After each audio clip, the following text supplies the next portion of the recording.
In this video, we will discuss about the difference between the mechanism of cetuximab and panitumumab. In one of our previous videos, I have discussed how the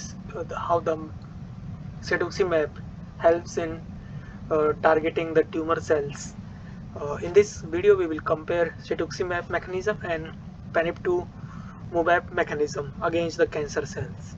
So the basic function of both the cetuximab and panitumumab is to act on these EGFR receptors that are overexpressed in the case of tumor cells, and theoretically they should function in a similar manner. That is because both of their initial point of actions are same. That is, they will bind to these EGFR receptors. However, it has been observed that in practical there is some difference between cetuximab mechanism of action and panitumumab mechanism of action. So the orange color highlighted that these actions are done by both the cells, both the drugs, and the blue color highlighted the actions that are done by cetuximab. So let us first understand how this let us thus understand these things in parallel. So this cetuximab, when it's bind to the EGFR receptor, it will upregulates the CRT and HSP90 proteins, and this will leads to different kind of functions. One of these functions is the expression of these EGFR receptors. When it is bind to the cetuximab, it can interact with these NK cells and trigger the anti-tumor response, and also these antigens of these tumor cells will be expressed on the cell surface with the help of major histocompatibility complex that can be detected by the dendritic cells to trigger the immune response. However, these things theoretically should be should be observed in panitumumab. However, but it has never been reported that panitumumab also expressed this NK cell interactions and major histocompatibility complex. So this is one of the difference. And after this natural killer cells get activated by interacting with the cetuximab, what it will does is it will upregulates the expression of this program cell death ligand 1 on the tumor cells, and simultaneously it will recruit the macrophages. These macrophages will release chemokines, which are act as a chemo attractions for these immune cells, that is natural killer cells and cytotoxicity T cells. And the IFN will also activate these dendritic cells through the release of and this will also activate these dendritic natural killer cells will also activate these dendritic cells, and these dendritic cells when they get this tumor antigen information through this major histocompatibility complex, they will activate the cytotoxic T cells, and these cytotoxic T cells can then act against this kind of attack the tumor cells, and this is known as immune response. However, this immunosuppression, there has been a stage of immunosuppression that has been observed that will prevent the immune attack by this cytotoxic T cells, and some of these cells are found in the tumor microenvironment, such as these MDSC cells, T regulatory cells, and these TGF beta chemokines that are released in the tumor microenvironment. So what will happen in this case if this kind of immunosuppressive agents are not been controlled, that these MDSC cells will inhibit the immune response through this CXCL2, and these T regulatory cells will inhibit the response through this immune checkpoint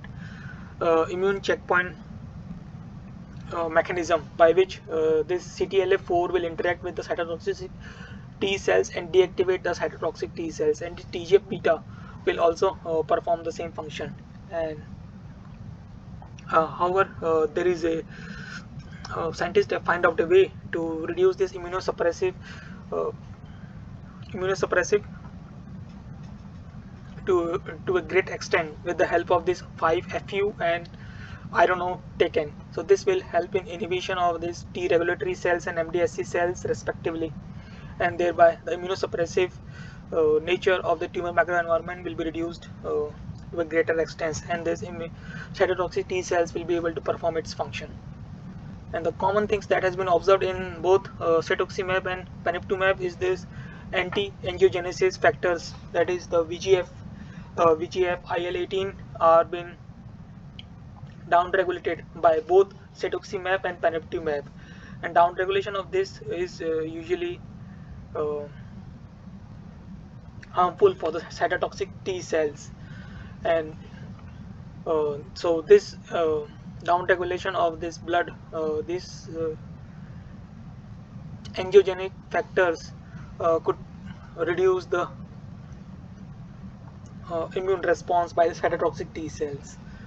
However, this is also important to act against the tumor cells, as it will cut off the nutrient supply of the tumor cells. So there need to be optimized conditions that need to be attained in order to have a efficient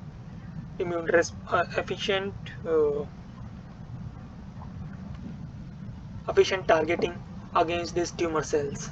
So this is when this NK cells get activate.